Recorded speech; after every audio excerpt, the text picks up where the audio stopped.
Marwadi go back slogan తెలంగాణలో మళ్లీ sound ఇస్తోంది. ఈసారి మరింత బిగ్గరగా మార్వాడీలకు పైసా వసూలు తప్ప వేరే ధ్యాసే ఉండదని, మన కడుపు కొడుతున్న మార్వాడీని తరిమి కొడతామని పిలుపునిస్తూ కుల వృత్తుల వాళ్లంతా ఒక్కటవుతున్నారు. మీ ఖేల్ ఖతమైంది, దుకాన్ బంద్ కరో అని హెచ్చరిస్తున్నారు. అమన్గల్లులో పుట్టిన గో బ్యాక్ మార్వాడి నినాదం చల్లబడినట్టే చల్లబడి మళ్లీ తీవ్రతరమవుతోంది. స్వీట్స్, పానీపూరి, మొబైల్ ఫోన్లు, మార్బుల్స్ ఇలా ప్రతి వ్యాపారంలో మార్వాడీల ఆధిపత్యాన్ని నివారించేలా ఉద్యమాన్ని ముందుకు తీసుకెళ్తున్నారు. తెలంగాణ ఉద్యమం తరహాలో తెగించాలని మార్వాడీలను రాజస్థాన్ కు, గుజరాత్ కు తరిమి కొట్టాల్సిన అవసరం ఉందని పిలుపునిస్తున్నారు స్థానికులు. తెలంగాణ రాష్ట్రంలో బిడ్డల యొక్క కుటుంబ ఆగమైపోయినాయి, మా జీవితాలు ఆగమైపోయినాయి, మాకు రావాల్సిన అనేక రకాల తెలంగాణ ఊపిరి కోల్పోతున్నాం.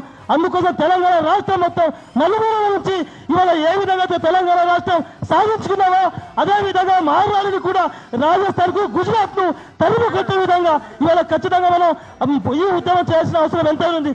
మనం కలిసికట్టుగా పోవాల్సిన అవసరం ఎంత ఉంది. కాబట్టి go back Marwari. Marwari go back ఉద్యమానికి సపోర్ట్ గా నిలుస్తున్న వారికి ధన్యవాదాలు చెప్పడానికి ఉద్యమ భవిష్యత్ కార్యాచరణకు సంబంధించి మీడియా సమావేశం నిర్వహించారు. ఎస్సీ కార్పొరేషన్ మాజీ చైర్మన్ పిడమర్తి రవి సమావేశానికి నేతృత్వం వహించారు.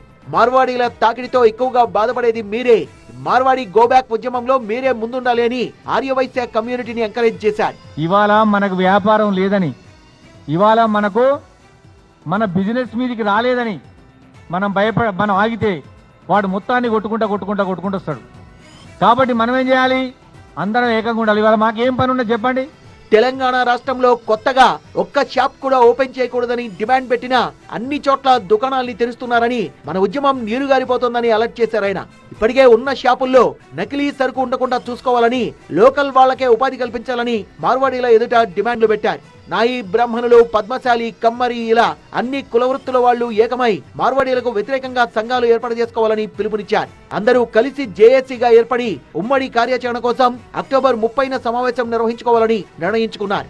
మార్వాడీల వ్యాపారంలో పైసల మీద వ్యామోహమే తప్ప ప్రేమ ఉండదని, వాళ్ళనిక ఉపేక్షించేది లేదని హెచ్చరించారు.